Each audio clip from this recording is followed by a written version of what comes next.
Many things have gone on in the last day, really. Did you watch it? I did. Welcome to What's the Buttons, podcast about gaming and all that other bollocks, where we're going to fill you in on some very exciting stuff that happened yesterday. Battlefield 6. Did you? How much of it did you watch? Did you watch all of the showcase thing and then the multiplayer revealy wheelie? Why are you shaking your head? I just watched the trailer, which was about 2-3 minutes, and then I watched loads of creators have played it already. So I watched about 10-15 minutes of Jack Fragg's play, and yeah, it's just when I finished watching it, it was time to go to bed. And as I got ready for bed and I pulled my shorts down, there was a damp patch. Just excitement. Yeah. It's exciting. I don't blame you. It looks good. It fucking does. It does look good. Cheeky little cunts, because they obviously know that there's a movement going on since 2042 of no pre-orders, and that has definitely turned some heads. I might be one of them. Definitely. You know what I mean? That it looked crisp, man. It looked real fucking good. The only bit that the only gripe that I have with it so far, out of all the gameplay I've watched and everything I've seen, is the sprint sliding needs to be slowed down. I don't want any sprint sliding, and I don't want any fucking dolphin diving. I've resigned myself to the fact that the sprint sliding is still going to be in there, but they need to tone that down, because it's too fast. The movement is too quick. It's not Call of Duty. It doesn't need to cater towards that, and I feel like that sprint sliding shit, I've seen far too many streamers from yesterday using that to just zip round corners, fucking pop people in the back of the head, and then zip back round. It's too much. It needs to be toned down, which, from everything I've been reading about that, in the lab testing, that is what was happening. Was the sliding was getting progressively nerfed, in way of making it slower. So that's the only thing that I would really like to see either completely fucked off or seriously toned down. Yeah, I think it just needs to be very much toned down, slowed down, all of the above. It should be used only as like a last resort to get into cover if you're being peppered. Not as an option to fucking scoot out around the corner and your ping's lower than their ping. So should be used as a defensive purpose rather than offensive. Yeah. Because that's half the problem with Call of Duty. I mean, all right, you can call it a skill gap, but it's not. It's just abusing mechanics, really. It's just, your ping's lower than mine, or my ping's lower than yours, so I see you before you see me and stuff. And there's always going to be that, regardless if you both got the same ping. Still got to send that data to and from. So as the peaker, it's called peaker's advantage, isn't it? Yeah. So the person coming out always has the advantage. And if you get good at that, it just, for casual players like I am now, and probably always have been, really, it just makes it unfun when that stuff, because Battlefield's always been like a tactical game, whereas like you can capture like an entire objective on your own. If you set yourself a target, and you can make it where you can like hide in a corner, like scoop round and slowly take people out, and people can't fucking find where you are, and you can take a whole objective on your own. And that feeling of like being part of an entire war that you've just like, it's just a great feeling. But if you're going to have it where people are popping out round corners, it's just going to make it too much like Call of Duty. Well, me and Steph were watching it together, and I don't think Steph's seen all too much Battlefield gameplay in the past. And she was asking, she was like, "Oh, is it 4v4?" And I was like, "What do you mean?" She was like, "Well, 4v4." She's like, "Because of the team." And I was like, "Obviously no, because of the squad in game." So I like explained that to her. I was like, "No, like it's whatever it's set to, say whether it be 50 versus 50, 100 versus 100, whatever." I was like, everyone has their own individual 4-man squad that you can keep in contact with. I said it makes it a little bit more, like you just said, tactical with it. You can have your own squad doing what they need to do to help the bigger objective. It's far more objective based, and for me, I find that so much more rewarding, so much more fun. Yeah, back in the day on Battlefield 4, possibly Battlefield Hardline, I can't remember it too much, but you remember the old conquest game modes, and sometimes they go on for like 50 minutes to an hour, and when it'd make you feel like, especially when it got close to the end, like you wanted to win because you've been invested in it for the best part of an hour. Yeah. So for no reason other than to win. It's not like, oh, I need this for XP or I need to unlock this or whatever. I just want to win because I'm invested in this battle that we've had.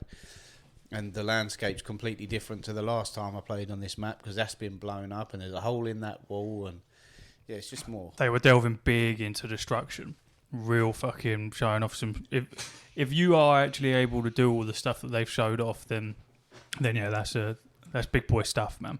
If you can just blow off the front of buildings and shit like that, then I'm all for it. I saw someone, they just threw a grenade down into the ground and just made a crater. So then they could then lay in that as cover. It just looks so fucking cool. That's the way it should be, man. There's a big market for that sort of stuff because no one's really done it. Only real Battlefield done it. I remember on PlayStation 1 there was a game called Red Faction when that first came out. Red Faction. You used to be able to do that on there. But other than Red Faction and Battlefield, never really had destructive environments. No. So, yeah, to do that in a competitive multiplayer game. And you can grab onto tanks and shit, man, ride on the back of a Yeah, I see that. I've seen so many clips of tank gameplay and it just looks so crisp. It looks so fucking good. Yeah. I really can't wait. There used to be people that used to solely play like, oh, I'm a pilot. Yeah, and they just get so good at flying. Mm-hmm. They'd be in the plane pretty much the whole game. You wouldn't get a go because they were so good. But they were so good that they could control a battlefield from being in the air. Yeah, because being a pilot in Battlefield is not easy. Yeah, it's hard. Really not fucking easy. Being skilled at that is serious business. Did you watch the hours worth of stream to get the early access? No, I didn't know that was a thing. That was a thing. Oh, I didn't know that. I think you may have missed out on that. Yeah. It was... I think you can get it if you pre-order it, can't you? Yeah. If you pre-order it. Just do that then. Money wins. I think it's on the... when was it? Is it early access or beta access? It's early access for the beta. Right. So, from what I believe... Let me just try and find it quick. Doing early access for betas now. What a world we live in. What the fuck is the date for it? Is it next week? Did it give a release date? The release date is the 10th of October. So it was right what I said last week. Yeah. The sources come true. So what are we? So we're 1st of July. So I'm pretty sure it is the next week. Next week is when you get the early access, and then the beta is the following weekend, and then the following weekend after that. So you just get access to it a lot earlier. I'm sure it'll be absolutely fucking flooded. I hate betas and that though, because it's just shit. You play it and you're like, yeah, I love this. Let me continue to play it forever. And it's like, no, got to wait a few months. Well, the whole point of it is I know the whole point is that everyone tests it and sends feedback. I know they don't. Just play it and go, I want more. Yeah, I want more of that. Yeah. But yeah, I watched an hour's worth, so I've got my little code thing. Whether it works or not, I've applied it to my EA account, so we'll see. But yeah, massively excited, massively tempted to pre-order it. But at the same time, is there any reason? I saw they come out with another edition. I think it's like £100, and you just get skins and shit. I'm not interested. I spent £100 on the last one. It was £100, I remember, and it's just fucking pissed me off. Just what's the point? But they tried to go down the fucking road of like Battlefield 2042 wanted to be Apex Legends because they were going to release new operators constantly. Don't worry, I've saved it. I was trying to move the mic up a little bit, so yeah, there you go. They tried to do the Apex Legends model and just release operators to make money, and it just backfired on them. So now they've gone back to what they know, the class system, because that was what brought them success. Fucking love the class, because I feel like with the class system that gave you a purpose on the battlefield. Especially being something like an engineer. Well, all of them. Engineer, support, assault. I didn't see any defibs. Yeah.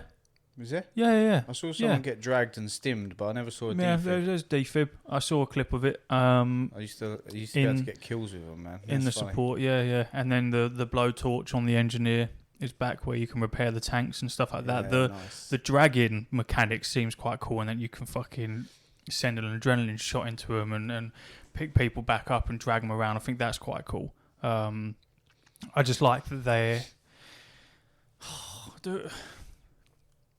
It's worked, innit? What they did yesterday has worked. Because we won't be the only fuckers sat around a podcast desk talking about this shit and hyping it up, and everyone else looking at it going, oh, Battlefield's back, blah, blah, blah, blah. Because it does look on the surface that it might be. Yeah, but it is back if they do what they've said they're going to do. And guess what? When you make a good game, people love it. Yeah. When you make a shit game that's involved entirely around money, people are like... Oh. It's like they had 2042 come out, all that hype, everyone was excited, and then it just didn't live up to standards. And it's almost like they've gone, well, we had a whole catalogue of real decent shit, and then we've just let it slip. So here we are back with a vengeance. This is we're taking this genre back, which I think is what they will do. It really doesn't feel like Battlefield 2042 came out that long ago. It's pretty mental that we're already at the next one. I remember watching the trailers with the tornadoes. Oh, I loved it, man. It was a sick fucking trailer. I know. I remember getting all gassed about it and then pre-ordering it. It doesn't feel that long ago to have made... But then Call of Duty do a fucking game every year, so why is it a surprise? Yeah. When was that? Yeah, 2021 was when 2042 come out. That was a long time ago. 2021. That's gone 12th quick, of November. That's gone quick. Real quick. And that was so fun when it first came out as well. It just didn't have any substance to it. No. There was too many bugs. Very buggy. And there weren't enough content being added into it, and there wasn't enough variety on the maps, and being you queue into a random just standard fucking TDM and then get the same map on the bounce. Oh yeah, for 6 games in a row, and you go, fucking hell, can we just change this up, please? And I remember there being a fucking deploy bug. You'd get in a map, yeah. take ages, then you just couldn't deploy. Couldn't fucking deploy, or you'd deploy and just instantly die. Yeah, you go, right, we've got to redeploy again straight away. Yeah, there was a lot of issues with it, man. It was ambitious and it flopped. But like you say, they're not releasing a game every fucking year, so they've had a lot of time to build in it, and the graphics as well. They look so good. Could have made Battlefront though, so it'll always be a bit dirty to me, but I'll take it. I'll tell you what I can get. It's like the Pro Evo and the FIFA, isn't it? FIFA are like the kings of football, but if you're a real football fan, you want to play Pro Evo because that's like real football. And Battlefield's like grown-up shooters, whereas COD is for kids. Yeah, pretty much. Pretty much. Yeah, I'm excited. I'll probably pre-order it. I'm not gonna lie. Yeah, probably. And that's it. Next. I don't know. What do you want from me? What have I been doing? What you been doing? What do you think I've been doing? Same thing I do every week. Yep. Rematch. Rogue Trader. Still plodding along. Yeah. How's the lower level? How's that going? Oh yeah. I can't remember where I left off last week. I think I landed on the planet and got an assassination attempt on my life. You had an assassination attempt on your life. You were telling us about the lower level of the ship being, well, pestilence was the word I believe was used to describe the state of it. Yeah, scummy. Yeah, pretty much. Yeah, and that you were in bed with a chaos god. I forgot about that. Yeah, standard. Yeah, no, carried on as usual. Nothing much has changed. Landed on that planet, made a few shady deals, killed a few people, left that planet. And then I just went exploring the stars for a while. Just went and explored loads of solar systems. Explored some scary places. So, scary places. Got myself a flamethrower. Nice. Yeah, that's cool. I like that. So now I can burn people alive, which is fun. Have you done much of that? Has that been a past? Quite a lot. Quite a lot. It's my go-to now. Because inherently I just use a sniper rifle. Because normally, whenever I play a game like this, my character... What, isn't your character... Is your character a big hulking no? No, he's just a little sniper geezer. Well, he's not a sniper. I've given him a sniper rifle. Wait, so as the rogue trader, you're a little scrawny fucker. Well, you make your own character, don't you? Yeah. I'm just a normal geezer. I don't know why I had it in my head that you were like this big gigantic. Well, a space marine is what I sort of had in my head, just minus the armor. No. That sort of stature. Just a normal geezer. Kind of went for the Han Solo kind of geezer. He's a bit of a dog, like I say. He's got a big scar down his face. He's got a long ponytail. Oh, a long greasy ponytail. Yeah, filthy. He's like a pirate, but in space. Yeah. That wasn't me trying to do a pirate. Yeah. But yeah, because whenever I play games like this, my character, even though I'm the one that solely builds them, stat-wise, always ends up being the most useless one, and it annoys me. So I thought, well, if I'm a sniper, I can't really fuck it up because I just got to shoot people from distance. So he's actually been really good. But yeah, now I've spec'd into flamethrowers, and now I get to burn people if they get close. So. I was going to say that's a weird crossover. I'm a sniper, but my specialty is flamethrowers. Yeah, well, it's probably one of the most close combat things that you can use. It's just if they get close. If you get close, you get fucked because you can't fire a long range weapon if someone's like one tile away from you. Yeah. If they're in melee range, you can't shoot. So I needed something that was. Oh, well, you're at disadvantage if that's the case. It doesn't let you shoot. You can't shoot. You have to move a tile away. And like in D&D, if you move a tile away, they get an attack opportunity. So now I've got flamethrower. I just burn the bastards. Didn't want a shotgun. Flamethrower will do. Burn them. I respect it. That's fair enough. It's not as exciting, is it? A shotgun. It's cool, but it's not quite as fun as burning. Yeah, no, I'm with you. What did I do? Yeah, I did some exploring, and then I've got into loads of ship battles. So I've done a lot of that. Shooting spaceships with my spaceship. That was fun. Was that about it? No, I did land on another planet, and then. So when you land on these planets, it's not. I don't know why because I've seen so little of Rogue Trader. It's obviously not like No Man's Sky landing on planets and exploring around. So you land and that puts you in a predetermined area, or so you go into a solar system. You have to try and navigate a warp first because the warp's like the bad stuff. So you have to. That's where all the bad stuff lives. Yeah, it's dangerous. And then you see like there's loads of planets or derelict ships. Yeah. You'll fly to them and then you scan them and then it'll come up with there's a settlement here you can land at, or here's some minerals you can mine or whatnot. So if there's someone to land, I'll land and have a little look.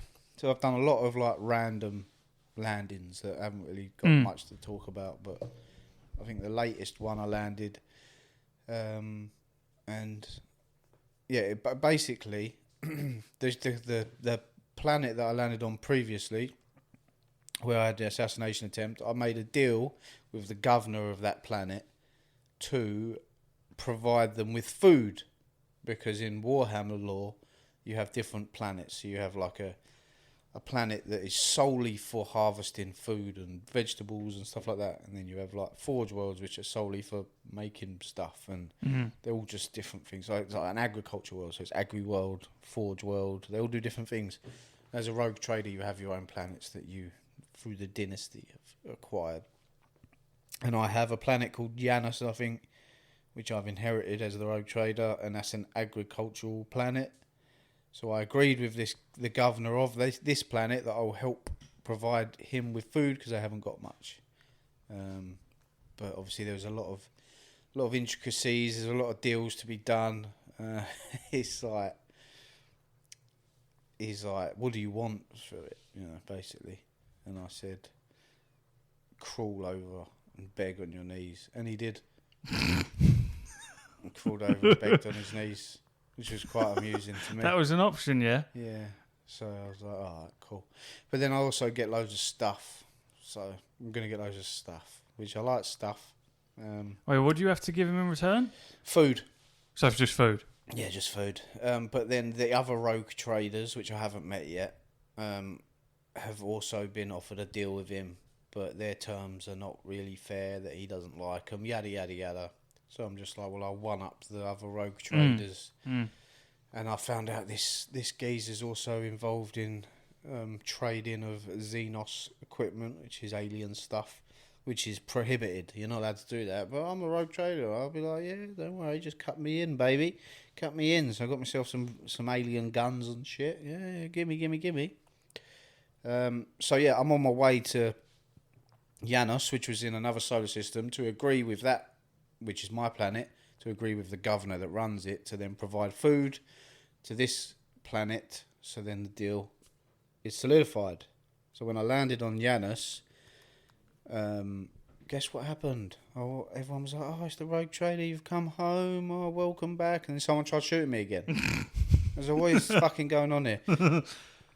So I murdered all of them, and then went to see the planets. Well, you murdered all of them. Yeah, well, anyone that attacked me, yeah. Yeah. And then I went to see the planet's governor, and she was like, "Oh yeah, we've had trouble with these rebels, bloody fucking blah."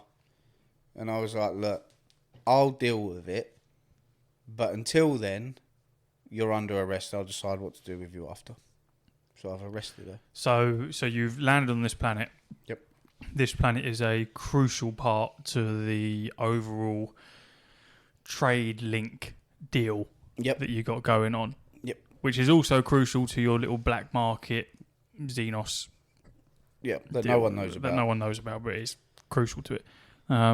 You've landed, and yet again, someone. What did they do? Just shoot at you? Yeah. When you land, what happens then? So you land, and everyone's like, "Oh my god, Daddy, you're home." Pretty much. And then what?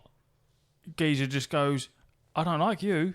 Yeah, I Bang, can't bang, remember. bang. Someone came to meet me. It was like, "Welcome, rogue trader. Welcome back. Yaddy, I'll take you to the governor or whatever." And then someone just shot him in the back of the head. I was like, "What the fuck?" So I killed everyone that started all this fight. Ended up in a big fight. And then Geezer come running down the stairs and was like, "I can't believe this has happened. I'm so sorry that this has happened on your arrival, blah, blah, blah." And naturally, the options were, "Oh, don't worry, thanks for coming back," or just shoot him. So I shot him. Oh, right. So your participation and your thing is inadequate. The bit that, I mean, so you lead a massive ship, yes? Yeah. Colonies on that ship. There's areas that you may never even see. Oh, yeah, for sure. It's huge. A utopia on wheels. Well, hover things. Yeah. And this is now twice that you've landed somewhere and then had an assassination attempt. Foiled, mind you, but an attempt nevertheless. Security, is that a thing that you can have? Can you do that? I've got a contingency with me at all times. What do you mean? So you've got someone that will just replace you when you're dead? No. I've got a whole rapscallion crew with me, and I. So why don't they do anything to prevent this type of? Well, they do. They're with me at all times. My formation is me in the middle, my Senchao at the front, and I've got just warriors and that surrounding me at all times. Whenever I'm walking, I'm surrounded. There's no one can just shoot me. They'd have to shoot the people in front or around me. I'm not on my own. But the problem lies with, people just taking pop shots. Eventually, one's going to slip through the net. Yeah, no, I understand that. So everyone died. Everyone's dead. Retribution has been rung. It's been dished out. And everyone suffered. So you then gone to who was the woman? The governess. The governess. Or the governor, but she's female. The governess of this world. Yeah, there was an alien sniping as well, which is weird because the Imperium of Man don't like aliens. It's against the Emperor's name to converse with aliens. But there was an alien shooting. Does that get any sort of looking into the bad guys? No, they're shooting the bad guys. So before I arrested her, I said, "Who's the alien?" And he was like, "Yeah, I don't like her, but she's a good shot." I was like, "I will speak with her." Oh, what, she was shooting for the Imperium? Yeah, she was helping out. So you've now arrested her. Yeah, I've arrested the governor. I haven't decided what I'm going to do with it yet. Any ideas though? Yeah, just death. Oh, it is going to be it's just probably death. just death. Yeah. I'll see what happens. Because Yeah. I've got to go. That was what I'll do tonight. But I've got to go deal with the rebels. I went and spoke to the alien woman, sniper girl. There's no chance of release here for this governess. Not. Probably not. Let's be honest. Corvus is quite cold-hearted. I mean, he's been taken over by the fucking chaos gods, isn't he? So, Yeah, but I mean, he hasn't got a say in it. Yeah, but you can't just go through killing everything. Well, yeah, and because everyone. it's heretical, isn't it? That's what I am. I'm a heretic. Yeah, but you're not stupid. No, well, no. There's no benefit to I'm not, but he is because he's been taken over. Yeah, but you're man. controlling him. Yeah, but he's been taken over. But So it's any choice that is like, yeah, do the evil thing, because he's been taken over, which has actually happened. I'm Yeah. not making that up. Yeah. I made a deal with a fucking deity or whatever it was right at the beginning of the game. So now naturally, I feel like I have to But would let's appease it. So would you let's ignore all of that. It's you as Corvus. Me? Corvus hasn't been I taken. would never have arrested her. Not her fault. So you wouldn't have done no, that. no. Playing now. Playing as me, I would do none of these horrible things. Okay, but let's say not as you, still as Corvus, Yeah, but you haven't sworn fealty to a Chaos God. yeah. Do you think that Corvus would still arrest her and then quite possibly. subsequently kill her? He wouldn't kill her. He wouldn't kill her. He would leverage it in his He'd leverage favour. it. Smart. Corvus seems smart. So, because Corvus, the character that you made, has pledged allegiance to a Chaos God Who he hasn't met yet. who he hasn't met yet, but but you did it as the player. Yes.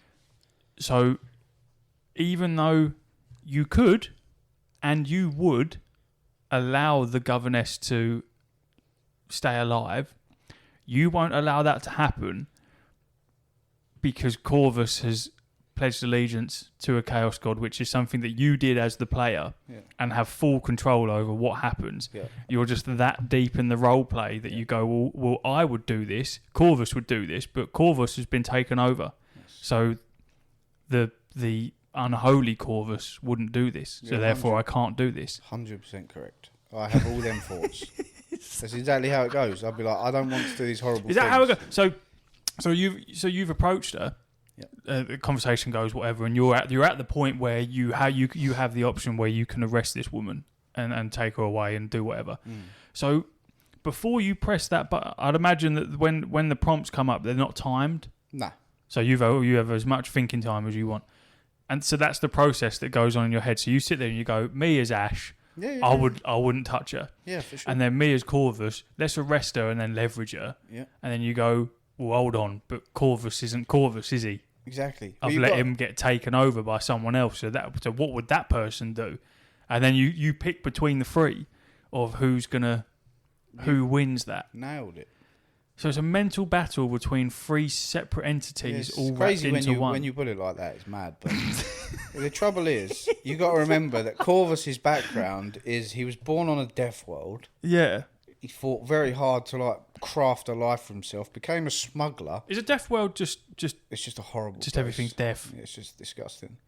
And then I wonder if I can Google that. He carved a life out for himself. Mm-hmm. He become a notorious smuggler. Then leaded a very successful crime syndicate. Then got caught and tortured. All these things have consequences. So it'll be like something will happen, and this brings back memory of your torture. The torture that I foretold in my building of the character comes up in blue writing. So then now all of a sudden I have minus 10 perception forever because something had, reignited that thought in me. So it all matters. But so yeah, Corvus, prior to dealing with that, was already a bit of a criminal scumbag, but he had morals. He just made a life for himself. That was the only life he could make. And then became quite a successful criminal. You played with the cards that you were dealt. Exactly. So then, but he still wasn't a shithead. He was more of a space Robin Hood. Yeah. He'd take from the rich and give to himself, really. Yeah. And maybe which is still, that's fine. Yeah. Because you were poor at one point. In Warhammer World, that's probably quite a noble thing to do. Probably. But then obviously when the Rogue Trader mantle got dropped on his head, which he's a long lost relative of fucking Theodora von Valancius, which is now, that's his name now, Corvus Crow von Valancius. So yeah, now when he got announced to come on the ship, Corvus Crow von Valancius. Yeah. So he comes on this ship, gets loads of shit happens and that, and then you get to a crossroads and it's like, right, I don't know what the option is when you don't choose it, but a deity assumes the previous Rogue Trader's appearance, and says, "Look, if you make a deal with me, then I'll get you out of this very perilous situation that you find yourself in, or just burn in hell, basically." Yeah, but what was perilous about it? I You were a can't rogue trader. Yeah, but it was like the ship was falling apart. There was fire everywhere. I think he like stopped me from dying. Oh, what's a pestilence is the best option there. I can't remember what. Something bad was happening, and it basically says, "Look, I'll help you through this terrible situation if you do whatever." And so I did that, and now I've got a fucking entity in my fucking brain, and so He's controlling you. Essentially, yeah. I've got in Warhammer 40,000 a Death World. Obviously I know you know, but is a planet where the environment, flora and fauna are so hostile and dangerous that they actively try to kill any humans attempting to inhabit it. These planets are often characterized by deadly creatures, toxic environments, or extreme weather conditions, making widespread settlement extremely challenging. Despite the dangers, Death Worlds can be valuable to the Imperium due to their resources, unique materials, and the hardy individuals they produce. Hence, a rogue trader. Yeah, so he's pretty badass, really, but obviously he's made this deal. Oh, where'd you come from? I come from Earth, Mars, Death World. Death World. Death World.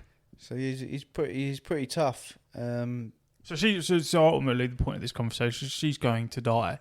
I'd say almost certain. Will there be leveraging in between that, or just straight? I don't need. There might be death? some pretend leveraging. Be like, yeah, I want this, and then she dies anyway. There's a thing that Corvus kind of liked, where it was like evil Corvus, the governor of the planet that I made the deal with to then supply him with the vegetables. What is it called? It's like an actual term that we use in day-to-day society, but put into like his context. He said he used to catch criminals and then throw them out of like an airlock, and then they'd like slowly float around the ship or the planet essentially, or the whatever it was, and then he'd go out every few years and just add to the thing. It'd just be like a constant circle of just scumbags that just dead bodies circle the perimeter. Yeah, and he'd be able to tell how long they were out there for by how frozen they were. I can't remember. It's sent for a loop, I think it was, he said. I wish I could send them rebels for a loop, and then he explained what that meant, and I was just like, oh, that's funny. So maybe that will happen to her if that's an option. I don't know. Whatever it is, whatever the worst option is, you can bet that naughty Corvus will. I just love the idea of this Corvus person who's made a deal with the devil, chatting to a geezer who runs a planet, and you're going, like, I'll give you some carrots and some parsnips, alien guns, swapsies. Yeah. Oh, but you got to crawl and beg. Yeah, crawl and beg for me, and then just looking up over your shoulder, this deity going, good with that? The trouble is, give him the aubergines. One of my favourite companions that I've got so far is called Henrix von Kallet, I think his name is. Yeah. He's just fucking badass, man. He's got like curtains, he's handsome, got a big fucking sword, chiseled jawline. Yeah. And I first met him, he was just torturing someone. But he's so cold with it. He's like, you will tell me what I want to know. And that's it. And I was just like, yeah, that's my guy. Because he's an inquisitor, which is like... basically a paladin. Yeah, so he can do whatever the fuck he wants. He is like he works for the Inquisitorial, or Inquisitorium. I don't know what they call it. So he's like James Bond. He's got the license to do whatever the fuck he wants. But they are like very anti-alien Xenos, everything for the Emperor. But I'm doing all this shady shit, and he's got his eye on me, and there's like this fucking shard of like alien shit that got found in the previous Rogue Trader. I found another one, and he was saying, oh, didn't happen to find a shard of alien shit. And I was like, no, I don't think I did.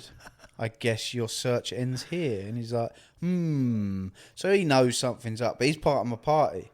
So when I spoke to the alien sniper woman and recruited her, he was like, I don't like this bitch. And I said, shut it, Henrix. Yeah. But he's like, I will let the Inquisitorium know about this. I'll do whatever you fucking want to do, mate. So it's kind of like, I love him. Yeah. It's Corvus, a weird, you've got a weird relationship there. Two powerful people that are not prepared. It's the immovable object meets the unstoppable force. That's it. That's the one. Yeah. And he is tough. So you got a geezer who's an inquisitor. So like you say, licensed to do and say whatever the fuck he wants. Comes up against a rogue trader, kind of in the same boat. Yeah. And they both exercise that right. Yeah. Well, they do say that rogue traders can operate outside the usual tenants, so they can deal with Xenos and stuff if it's in their advantage. Yeah. If it's for the right reasons. Whereas Corvus, he's a cunt. I love it. Go, look, I'm gonna tell the Inquisition on you. Go, fucking go on. Yeah. Do it. Well, look at this alien sniper who rifle. Who gives a fuck? Go, do it. You're still gonna be here tomorrow. Yeah, exactly. You'll still be back here at 9 in the morning, won't you? Yeah, clocking in, ready to go. Yeah. So just shut your mouth and crack on. But who knows where the story may take us? There might be a path for redemption. There might be a chance where Corvus manages There won't be. Squeeze this from his brain. There won't be. Because I know you won't allow there to be either. Well, it depends what the option is and in what scenario it happens. I might really bang his head and then he'd be like, oh, you got the chance to release the demon. I'd be like, yeah, that makes sense because he's hit his head. Yeah. Insomnia and that. Who knows? His head. Get rid of it. So yeah, who knows where the story's going to take us? But I'm excited. I just love it. It's all headcanon to me. Next up is Darth Vader. That's who I'm really looking for. What do you mean? Well, in my head, they're in the same universe. They just haven't. Yeah. So Anakin's out there somewhere. Do you want me to Google that? No, it's definitely not. I think Star Wars is even set in fucking. Can Darth Vader? Oh, you want to see if he can beat a space marine, not a fucking rogue trader. Rogue trader's just normal. Oh, yes, Darth Vader could potentially exist within the Warhammer 40,000 universe. Don't turn me on. Though his role and impact would depend on how he enters the setting and how his powers interact with the established lore, he could be integrated as a powerful individual within the Imperium, potentially even gaining political power, or he could become a force of his own, potentially even leading a new faction. Would you like the possible scenarios? We have integration into the Imperium. Given his brutal, militaristic and authoritarian nature, Darth Vader could easily fit into the Imperium of Man. He could offer his blade as a battle-hardened warrior and work his way up to a position of power within the Imperium. He could make a new faction. Vader's pride and ambition could lead him to establish his own sect, drawing on elements from various factions like Chaos, Orcs, and Tau. Tau. A powerful individual. Vader's strength, lightsaber skills, and force abilities could make him a formidable opponent, even against Space Marines or other powerful 40k enemies. Yeah. Well, the Chaos is essentially the dark side in Star Wars. So it's where all the bad shit is. So the way it works is when ships hyperdrive, whatever, like you do in No Man's Sky. So obviously you can just boost, but then you can woo through the stars. When you do that, you travel through the warp, and in the warp is where all the bad shit is. Chaos shit. The chaos can just grab you out, turn people crazy, whatever. So it's always a risk when you warp travel. So Darth Vader being not Anakin and Vader, he'll probably draw on some of that chaos energy and pledge himself to some sort of demon god like Angron or something. Trying to find basically like people trying to compare what would Darth Vader be like in the 40k universe. What would his standards be up to? Oh, he'd be one of the top dogs. For Someone sure. said, wouldn't he just be a comparatively extremely alpha level psyker? Yeah. He would be a champion of chaos for sure, but it wouldn't mean he solos a universe.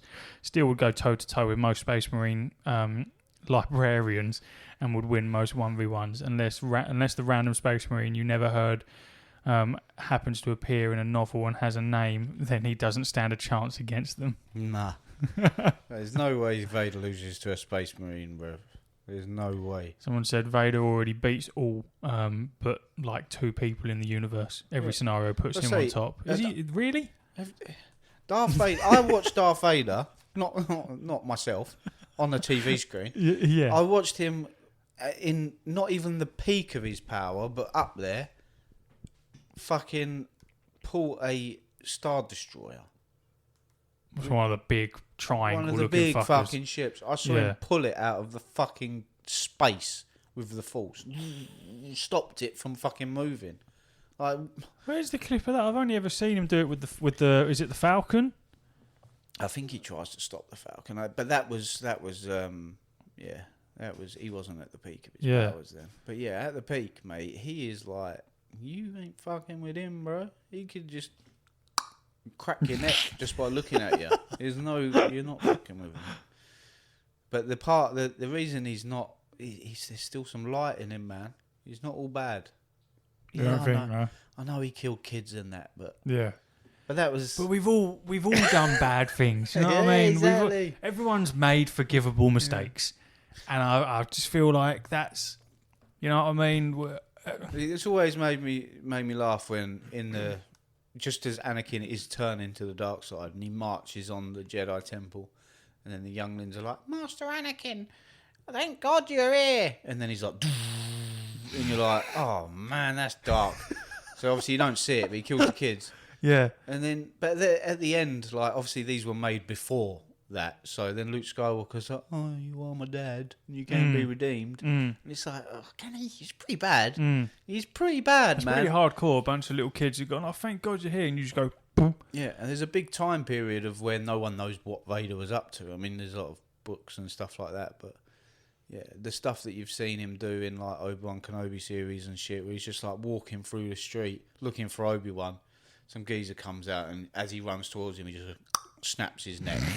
Another in, he just like fucking grabs this geezer and just force pulls him along the fucking thing and just burns him alive. He's just fucked up, man. I think the Orcs would like him. Yeah, they'd be very intrigued by someone like Darth Vader. Yeah, but I don't think Vader would like the Orcs because they're just mushrooms. They just grew from mushrooms.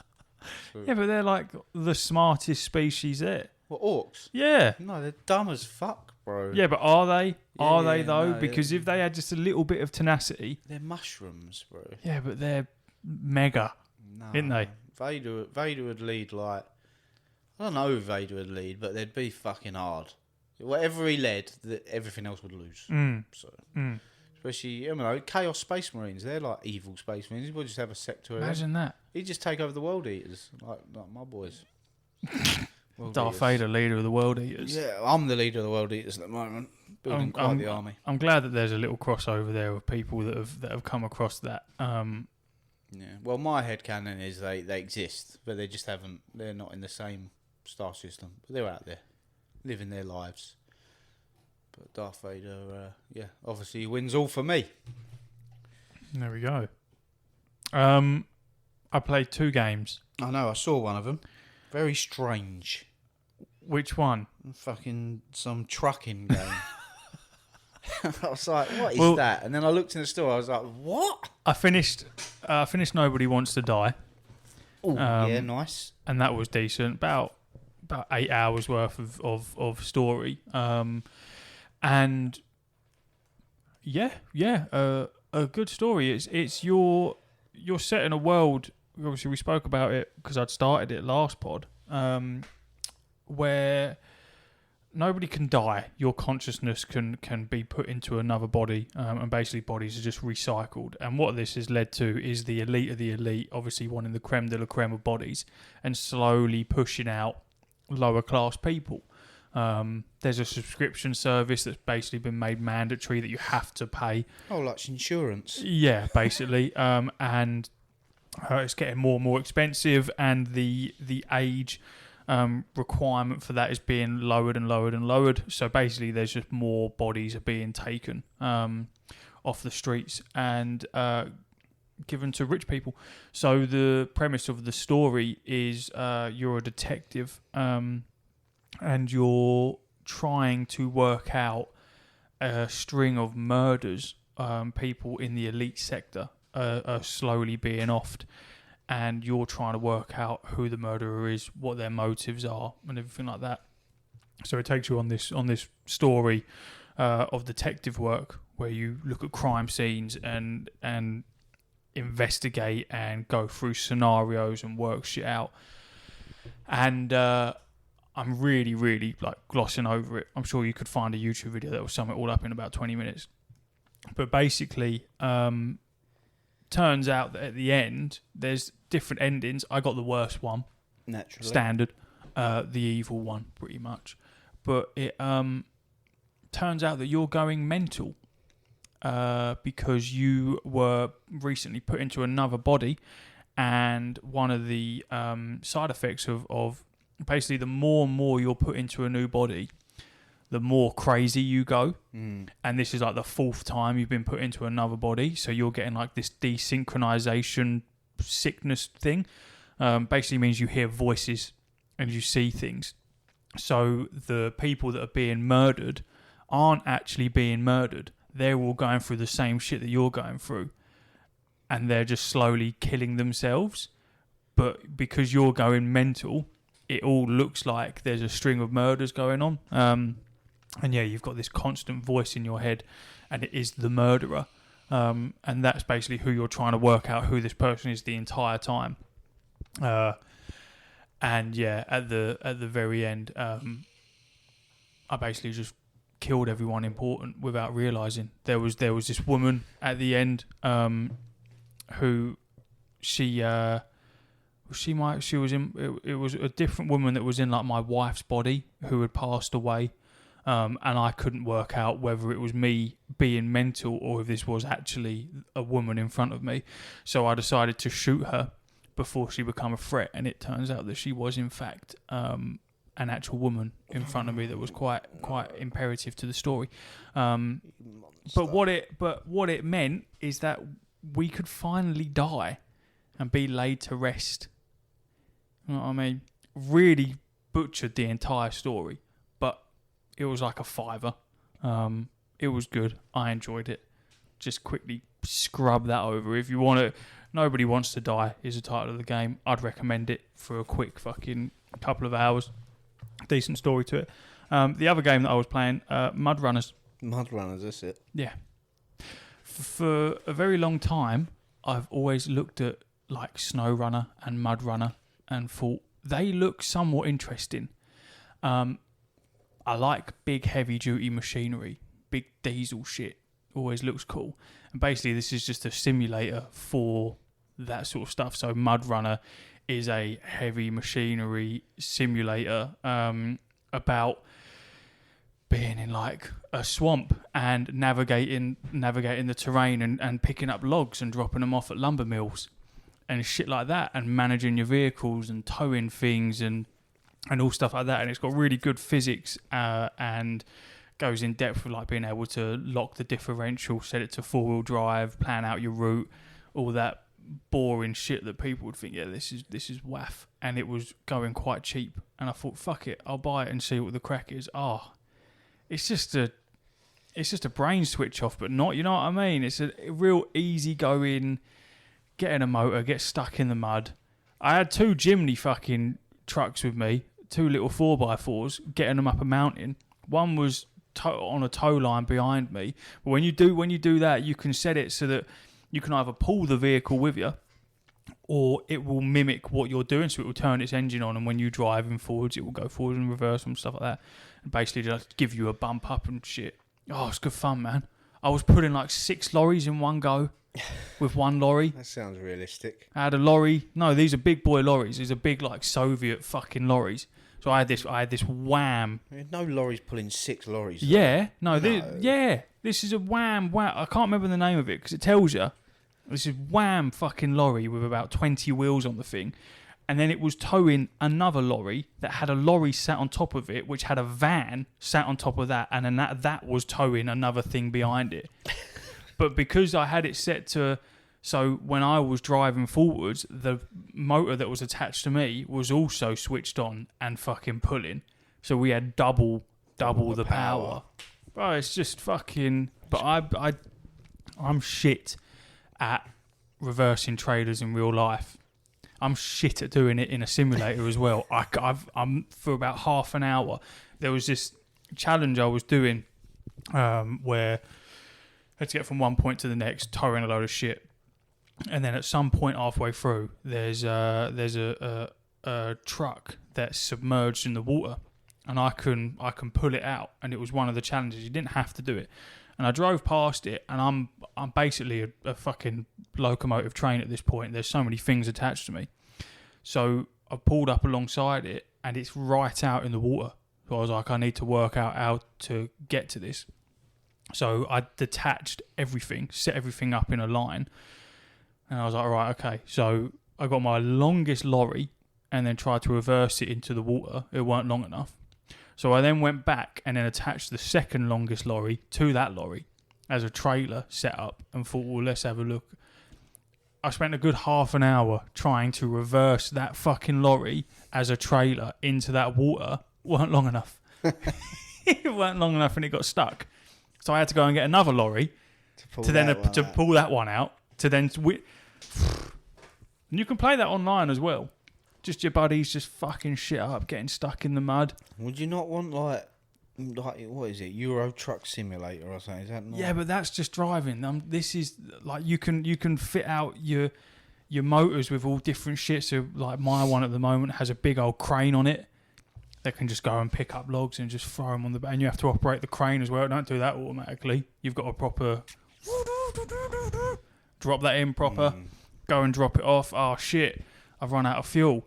Let me swap over to the other motor. That is equipped to go and pick up a load of fuel. So let me go and pick up fuel, go back to that motor, fuel that, and then that one can carry on.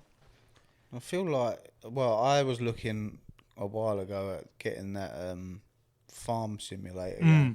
That looks like that would scratch an itch in my brain. There's something about simulators that does that. And I'm telling you, this little thing about driving trucks through the mud, through the swamp, at night, headlights are on. Oh, and there's a little geezer in the cockpit as well, and he's fucking steering the wheel because he got stuck in the mud.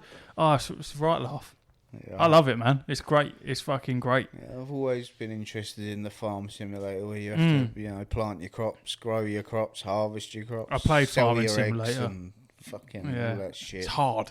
It's hard, but man. It's just like I feel like MudRunner is at its not basic, but it's the easiest out of all the simulators I've ever dabbled in. It's the easiest one to get used to because it's so simple. Get some reviews up, man. Let's see what the people are saying about MudRunner. MudRunner. Let's see what Steam says. Because whilst we are a gaming podcast, we're terrible at telling people what they are. So you let the clever people. People are playing Slay the Spire because of us. That's true. It's very true. He's still playing it. I see him playing it again the other day. He loves it. I forget that I've got it on my PlayStation Plus as well. I just don't have PlayStation Plus. So, I mean, you could have it for literally a $5 on your phone, which is the best place to play it. Here we go. MudRunner. Bosh. A bosh. It's done it again. MudRunner is the ultimate off-road experience, putting the players in the driver's seat and dares them to take charge of incredible all-terrain vehicles, venturing across extreme Siberian landscapes with only a map and a compass as guides. Bosh. Very positive reviews, I'll have you know. Best mudding game in the world, better than even the snowing game. It helped lead to my favourite driving games, Roadcraft and SnowRunner. So while MudRunner is still a good game in itself, I really prefer the sequels. Gameplay loop is super basic and bland. It's just log deliver, but it's fun pushing old Soviet trucks to the limit. Took me 6 tries to complete the first delivery. Once went without a log bed, so just drived for no reason. Only problem is pathfinding could at least update to road once you drove on it. Other than that, it's a fun game. Highly recommend this game to anyone who liked mod capability and a fairly advanced physics engine, at least when it comes to the vehicle physics, different blah blah blah. It's not the game I would play for like 5 hours straight, but for downtime, it's amazing. Great graphics, great mechanics, long play style, and the fact that it incorporates so many features from the real world. See, that's what I looked at it for, was not a game to sit there for 10 hours of a day fucking logging and hauling mud. Yes, I got it just to fuck around with, and that's exactly what it is. It's a game that I can mess around with. But like they just said, there's also SnowRunner, so lorries in the snow, basically. And there's also Roadcraft, which is where you're a demolitionist, pretty much. Nice. For roadworks. tearing down bridges and shit like that and navigating through. This might open up a new kink. You know what I mean? Really cool off-road game. Overall, pretty relaxing until your truck flips. 8 out of 10. That kept happening to me. Yeah. 2 trucks taking them up a mountain, and one kept stalling, and I kept spinning around thinking, why does this keep stalling? It's upside down. Oh. So, but there is no flip button. You have to go and winch that fucker. Oh. So you have to go and navigate halfway back down the mountain, winch it over, to then just have the exact same thing happen again, and again, and again, and again, and again. And then your truck's damaged to the point where it doesn't work. Get another truck that can repair a utility vehicle, bring that up, repair it, get rid of the utility vehicle, truck flips again, winch it out again, rinse and repeat for a couple of hours, and then go to bed. Yeah, man. Yeah. It's every diesel man's dream. I can see that scratching I mean? the itches. And that's that. If you like MudRunners, if that sounds interesting, everyone, then get that. Yeah. And that's it. It does sound interesting. It's not my cup of tea.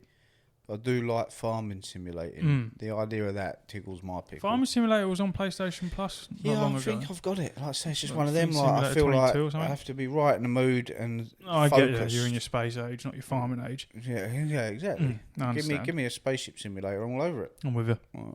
Over to the Patreon. Where the good shit is. See you later, everyone. Hooroo. Oh, right.